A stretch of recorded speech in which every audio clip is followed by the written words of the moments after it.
Pessoal, bom dia.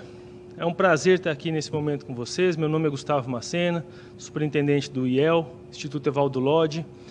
Essa é uma iniciativa que nós estamos abrindo hoje, nesse momento, e eu quero primeiro parabenizar a cada um de vocês que teve aí o entendimento e a sensibilidade de fazer parte dessa nossa iniciativa, de acreditar que esse é um ponto de mudança que a gente precisa. O sistema FIENG, ele tem trabalhado duramente em prol da sociedade. Ele tem trabalhado hoje nas frentes de defesa de interesses, nas análises econômicas, nos efeitos trabalhistas, tributários.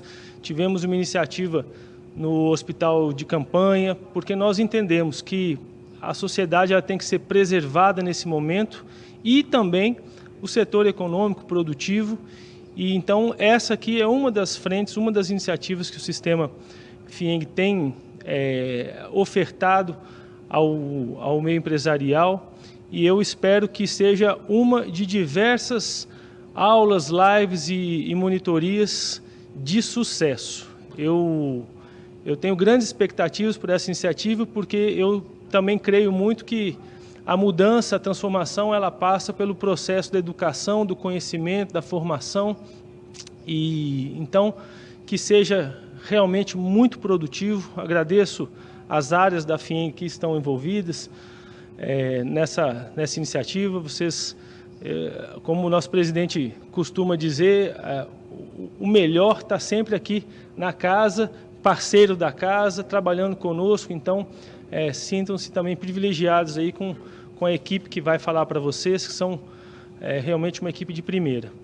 Eu vou fazer apenas mais uma consideração antes de passar a palavra para o Tadeu, que é o gerente da Gerência de Projetos para a Indústria, responsável pelo FIENG Competitiva e por essa iniciativa, porque nessa conversa, e como a gente está abrindo com o tema de gestão financeira em tempos de crise, eu que já atuei nesse segmento uma época da minha vida, achei um artigo da Exame Pequenas e Médias Empresas de 2006, que eu queria compartilhar rapidamente para vocês.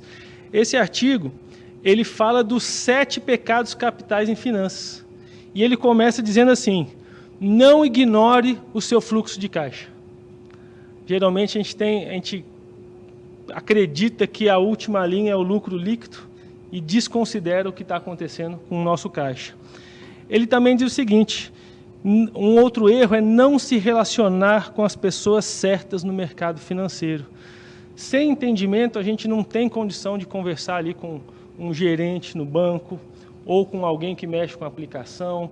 Enfim, ter esse relacionamento é muito importante. O empresário ele tem sempre muito foco na sua produção e, às vezes, não cuida dessa parte de relacionamento no mercado financeiro. Não avaliar constantemente o cenário econômico. A gente tem que ter discernimento para poder ter antecipação de ações. Tratar todos os clientes da mesma forma. Então, hoje eu estou fazendo um gancho para as outras frentes que a gente vai tratar aqui de mercado. Não ter critério para definição de preço. Não ter pricing na sua gestão. Não saber exatamente de onde vem o lucro e não aproveitar o ganho de escala. Eu achei super interessante, porque esse artigo ele é de 2006, mas ele é super atual. Estava conversando aqui com a Daniela Brito, e é impressionante como a gente tem vivido essa necessidade, e o empresário hoje, através desse programa do FIENG Competir, vai ter acesso a esse tipo de informação, vai ter acesso a esse tipo de orientação. E eu termino minha fala dizendo que eu cresci num ambiente onde meu pai sempre dizia: quero trazer à memória o que me dá esperança. E eu quero que vocês, através desse tempo de formação, através desse tempo de preparo, de melhoria na gestão, tenham esperança que em um futuro muito breve nós sairemos muito melhor dessa situação, muito mais inteligentes, com muito mais soluções para os nossos negócios, muito mais criativo, muito mais produtivo. Eu tenho muita esperança que isso aconteça e o mais breve possível, e aí são essas iniciativas que a gente acredita que pode acelerar isso. Então, muito obrigado. É um prazer ter vocês aqui conosco. É um prazer e dizemos que deixamos a porta aberta para cada um de vocês, conforme as suas necessidades. Eu vou chamar o Tadeu para fazer a introdução aqui do FIENG Competitiva. Tadeu, parabéns pela iniciativa. Obrigado, Gustavo. Bom dia a todos, a todas. Rapidamente, só para vocês entenderem, como o Gustavo adiantou, o que nós estamos trazendo para vocês hoje é um trabalho grandioso da FIENG, né, um programa que se chama FIENG Competitiva. Hoje nós vamos começar aí pelo tema de gestão financeira em tempos de crise, em função realmente da urgência que isso é para cada empresário, a gente sabe e tem ouvido os empresários nesse sentido. A ideia do programa é oferecer soluções imediatas, práticas e subsidiadas no momento tão crítico como a gente está passando. Então, ao final aqui da palestra, né, da gestão financeira em tempos de crise, eu vou apresentar com mais detalhes o programa e como vocês poderão participar das iniciativas que estão se iniciando hoje. Bom, em relação à participação aqui na nossa palestra, vocês podem fazer perguntas pelo chat do próprio YouTube, aí do canal da FIENG no YouTube, ou também pelo WhatsApp do FIENG Competitiva, que é o 31 99862 4075. Então, podem salvar aí e também enviar suas perguntas pelo WhatsApp. Vou passar aqui a palavra, antes, sem deixar de apresentar, para os nossos dois palestrantes, né, as duas pessoas que vão conduzir a temática com vocês. O Márcio Balbino, ele possui ampla experiência na parte de gestão financeira, atua com curso universitário, já atua fortemente também no mercado, com empresas, por exemplo, como ThyssenKrupp, a Valorec Management, e é um consultor que já está há 10 anos vinculado ao parceiro do CIENG, que é uma das entidades aqui também do sistema FIENG, que está parceira com a gente nessa iniciativa do FIENG Competitiva. E junto com ele, uma dobradinha, a Daniela Brito, que é economista-chefe aqui da FIENG e gestora da área de economia e finanças empresariais, onde está a área toda de acesso a crédito também. Ela vai complementar, inclusive abordando essa parte do crédito. Ela é especialista em finanças e tem uma larga experiência no mercado aí, também no setor bancário e outras iniciativas. Então é isso, sem mais delongas, vou passar a palavra aqui para que o Márcio Balbino possa começar a primeira parte da nossa palestra. Muito obrigado a todos aí que estão online com a gente e vamos continuando. Pessoal, bom dia a todos, né? Primeiramente gostaria de agradecer pela participação, né, pelo convite, e nós vamos falar sobre finanças, gestão de finanças em tempo de crise. É uma questão muito interessante, né, como já foi dito anteriormente, é um tema muito pertinente e nós devemos, né, em qualquer época, em qualquer tempo, estar muito atento às nossas finanças. A nossa programação, nós vamos falar sobre a importância da gestão financeira, a diferença entre custo e despesas e fluxo de caixa, né? Começando pela parte da importância da gestão financeira, a primeira questão é, por que é importante eu como empresário ou como um profissional da área financeira ter esse entendimento? Porque a gestão financeira, né, ela permite um controle eficaz dos valores da empresa, né, de como que o dinheiro entra, de como que o dinheiro sai, de que forma que esse dinheiro é utilizado. A outra questão também está relacionada aos custos e despesas. Vamos pensar um pouquinho, né? Quais são os meus principais custos? Quais são as minhas despesas?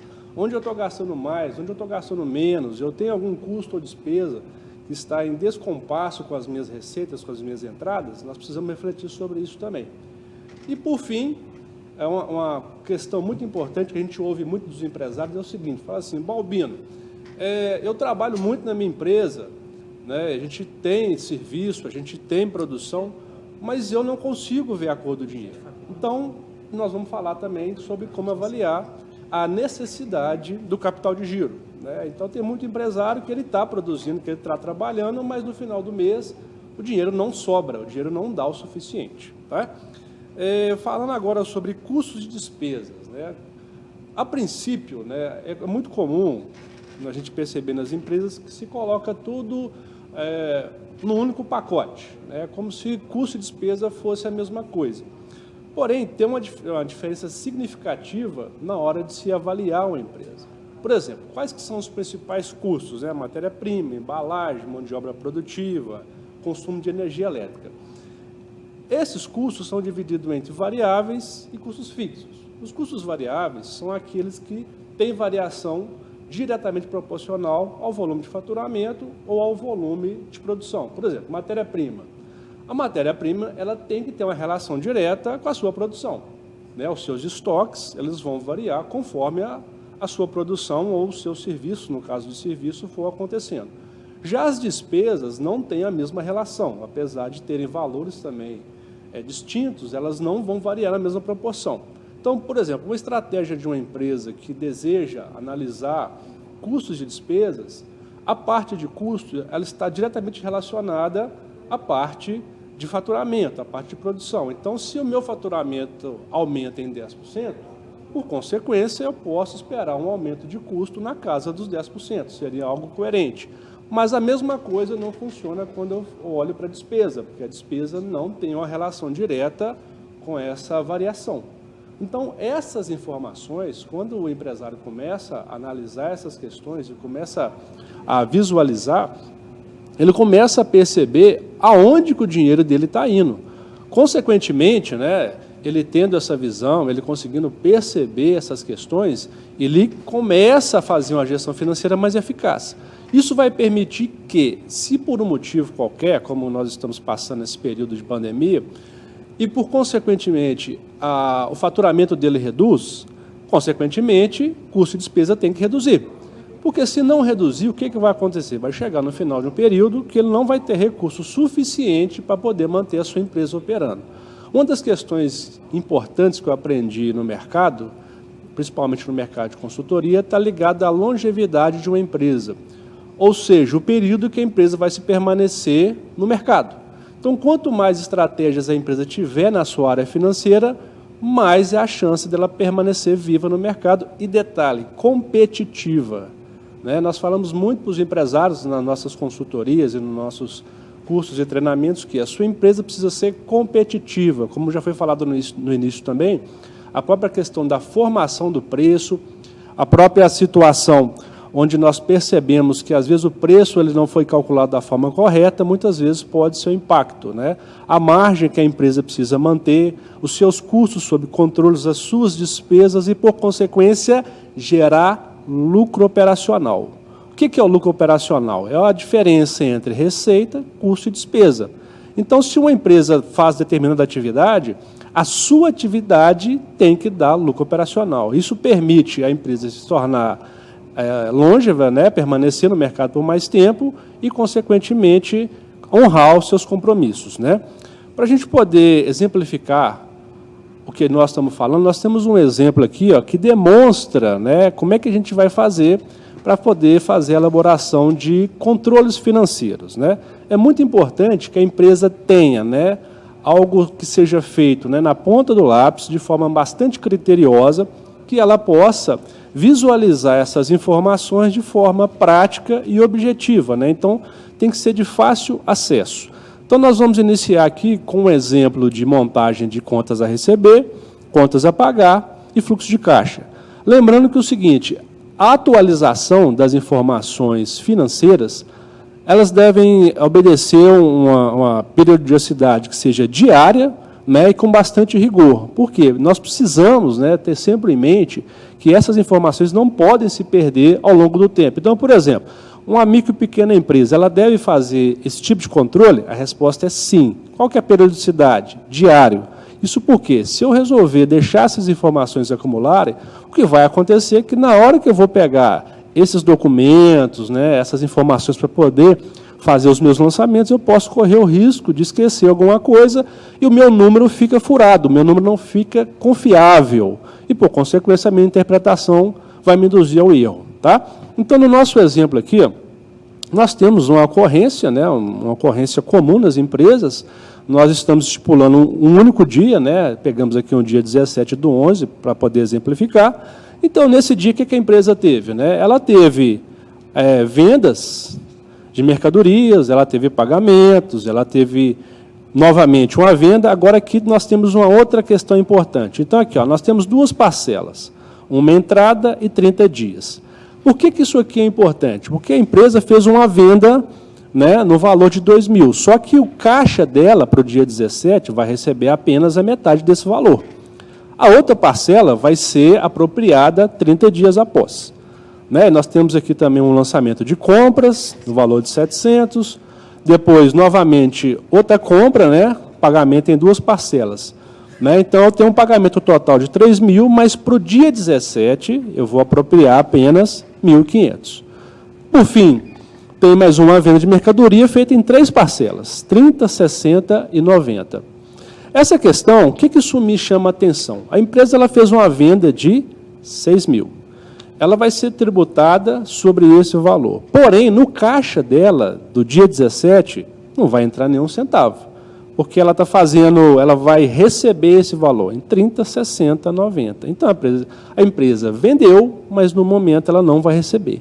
Então, essas questões são fundamentais na hora de fazer o controle e na hora de interpretar. Porque, nesse caso, ela teve uma venda, mas não teve um recebimento. Então, aqui nós também temos um outro conceito, que é o conceito de caixa e o conceito de competência. Para o fluxo de caixa e por contas a receber, eu não vou apropriar nenhum valor. Mas lá na minha contabilidade, o meu contador vai apropriar esse valor como receita de R$6.000 e fazer a tributação normal. E eu tenho também o saldo anterior de R$500, que é o saldo do dia 16. Bom, então isso aqui é comum para todo mundo, né? Qualquer tipo de empresa, qualquer tamanho, é o dia a dia da empresa, né? É o momento onde a empresa ali está, suas atividades funcionando e ela precisa fazer esses lançamentos para poder gerar os controles, que no nosso caso vai ser o contas a receber, contas a pagar e o fluxo de caixa diário, ou seja, o fluxo de caixa do dia 17 do 11. Então, nessa próxima imagem, o que nós percebemos? O que vai entrar no dia 17 do 11? Apenas a venda de 800, então nós temos o documento, a descrição e o valor. Isso para quê? Para que eu possa rastrear. Porque se por eventualidade eu não venha receber esse valor, eu vou precisar de tomar alguma ação para poder ver o que aconteceu. E depois, nós tivemos também o segundo lançamento. Venda de mercadorias, somente a entrada de R$1.000. Então, no nosso caixa, a previsão de entrada é de 1.800. Ok? Então, nosso contas a receber foi gerado a partir das situações apontadas anteriormente. Da mesma forma, com as mesmas informações, eu tenho o contas a pagar também para a mesma data. Então, o que nós temos aqui? Ó? A duplicata de 500, a compra de mercadoria de 700 e a outra compra de 1.500. Então, o que isso já nos demonstra, né? Nesse primeiro momento, quando eu pego essas informações e observo, eu percebo que nem tudo que eu vendi, eu estou recebendo nessa data. Da mesma forma, nem tudo que eu comprei, eu também vou pagar nessa data. Mas aqui, ó, eu consigo enxergar com muita facilidade os valores que estão entrando no meu caixa e os valores que eu tenho a pagar. De observando, né, fazendo uma análise simplificada, eu vejo que existe uma diferença, ou seja, está entrando menos dinheiro do que eu tenho para pagar. Então, já dá uma diferença para que eu possa verificar a minha necessidade de capital de giro. Porém, eu tenho outras ocorrências na minha empresa que eu preciso também verificar para que eu possa analisar se eu vou ou não precisar de capital de giro. Como é que eu vou fazer isso? Eu monto o fluxo de caixa. O fluxo de caixa, gente, é uma ferramenta muito simples de ser utilizada.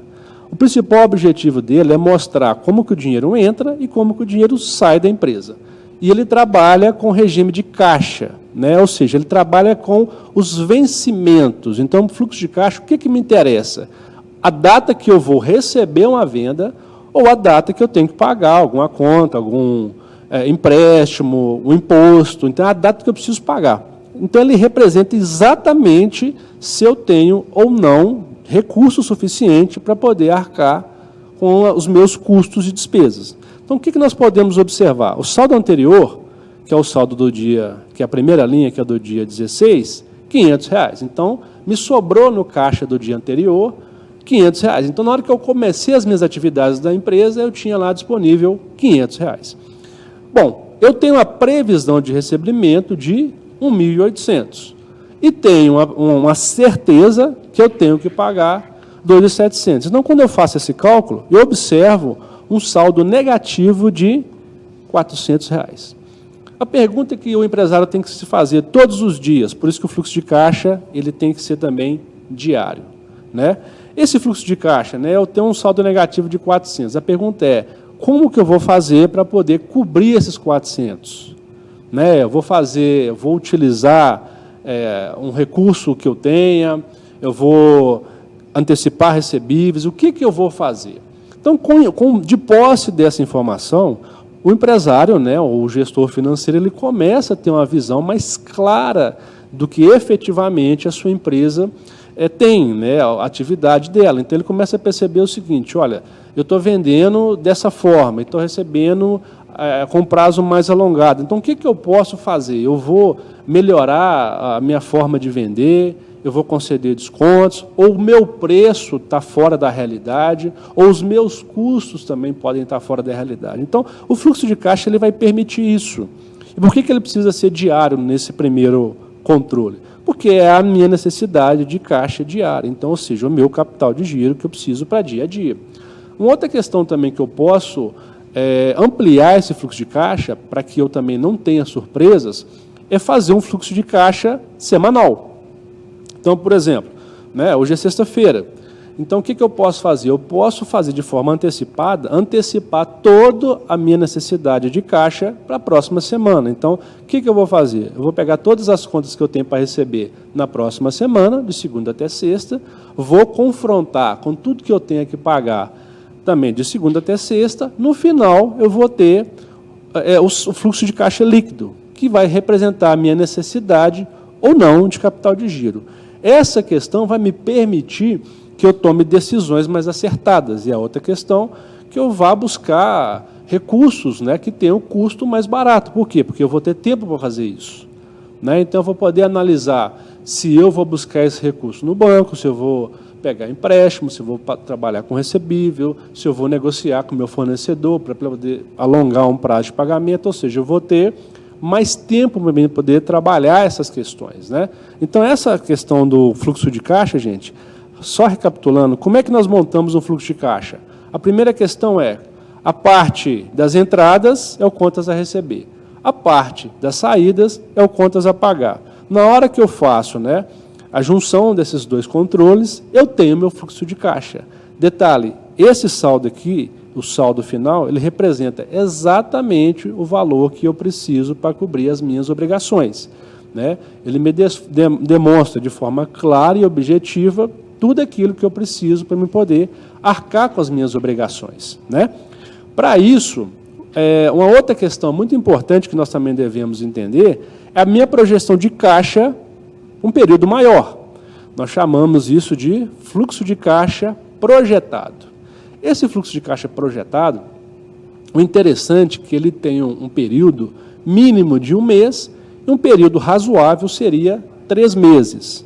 Então, ele vai me dar uma ideia, né, vai me dar uma projeção, uma perspectiva de quais valores eu tenho para receber, de quais valores eu tenho para pagar nesse período de 1 mês, 2 ou 3 meses. Um período maior do que isso, ele já fica, as incertezas ficam muito maiores. Então, como é que nós fazemos um fluxo de caixa projetado para um trimestre? A primeira parte são a parte das entradas, né? Nós vamos fazer com a mesma lógica do contas a receber. Nós vamos pegar as entradas à vista e as entradas a prazo. Por que nós dividimos? As entradas à vista é o que a gente tem líquido e certo, e as entradas a prazo é onde nós podemos analisar a nossa inadimplência. Então, no nosso exemplo, nós temos aqui janeiro, fevereiro e março, que é o primeiro trimestre. Para janeiro, a minha perspectiva de recebimento é de 130 mil. Da mesma forma, eu vou fazer a minha projeção das saídas, né, com os principais valores, né, que nós temos para pagar. Nós temos aqui o custo da mercadorias ou serviço, nós temos custo com pessoal, despesa com vendas, despesa administrativa, impostos e taxas. Então, o que nós observamos? Que o total da saída, 141.600. O total do mês de janeiro, eu tenho 130 mil menos 141, dá negativo 11.600. Nesse valor, eu tenho o saldo anterior. Esse saldo anterior é o saldo de dezembro. Então, No mês de janeiro eu fiquei negativo 11.600, mas em janeiro eu tinha 20 mil de sobra. Então, meu fluxo de caixa líquido é igual a 8.400. Isso quer dizer o quê? Que em janeiro eu não preciso de capital de giro, né? O que eu tenho de entrada menos o que eu tenho a pagar é suficiente para poder cobrir as minhas despesas, considerando o saldo anterior. Mas isso não acontece em fevereiro, né? No fevereiro eu já tenho uma entrada muito menor, de 90 mil apenas, uma saída de 115, o saldo do mês menos 25. Com os 8.400 que eu tenho disponível do mês anterior, meu saldo ficou negativo em 17.200.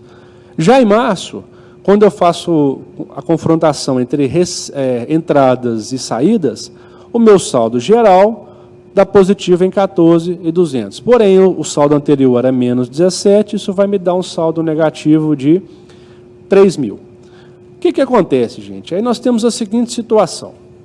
Nessas questões relacionadas à projeção do fluxo de caixa por trimestre, eu consigo observar com mais tranquilidade o que vai acontecer com a minha empresa e, consequentemente, tomar ações. Por exemplo, como já foi dito, né, já foi frisado, nós estamos num momento, né, que essas questões são fundamentais e é necessário que eu comece a analisar as minhas contas da agora para os próximos meses, né? Então, o que nós precisamos fazer em relação a isso? Né? Quais são as principais questões que nós devemos fazer? Né? Nós já temos um cenário, né? O nosso cenário para o próximo trimestre, né? Com base nas nossas informações. Então, quais ações que o empresário pode tomar? Primeiro, né, antecipação de recebíveis. Ele pode, né, antecipar os valores que estão para frente, ele pode fazer a projeção, lembrando que agora ele vai fazer para os próximos meses, né? Depois, uma outra questão, a captação de empréstimo, né? O governo está lançando várias linhas de crédito, né? Algumas questões muito interessantes que o empresário precisa analisar para poder ver quais são as melhores para o seu negócio, né? Eu posso também negociar com fornecedores, né? Em busca aí de desconto, dilatação de prazo, né? Avaliar as questões de fornecimento, né? Também posso, né, trabalhar na parte do cliente, a concessão também de desconto para o cliente, favorecer o recebimento à vista, né, de forma que eu possa verificar essa questão. E também, de uma forma muito interessante, eu preciso analisar meus custos e despesas, né? Então, algum custo ou despesa que esteja em descompasso com a minha atividade, eu preciso ir lá, posso, por exemplo, nesse momento, algumas empresas não estão podendo abrir as portas, eu posso chegar até na imobiliária, o dono do imóvel, e negociar a questão do valor do aluguel, né? Como que eu vou fazer para poder passar por esse período, né? Da mesma forma, eu posso pensar também na redução, né, dos meus estoques, né? Ter o estoque só o valor necessário, as despesas que eventualmente não vão acontecer. Então, isso tudo vai me ajudar que eu possa resolver essa questão e conseguir passar por esse momento de crise da melhor forma possível. Bom, eu gostaria de agradecer a todos, né, por esse momento, né, nós tivemos aí à disposição para poder falar um pouquinho, né, do que o empresário pode fazer nesse momento de crise, né, e de que forma isso pode ajudá-lo, né. Agora eu passo a palavra para a Daniela, né, que vai falar um pouquinho mais sobre a questão de crédito. Obrigado a todos e até uma próxima.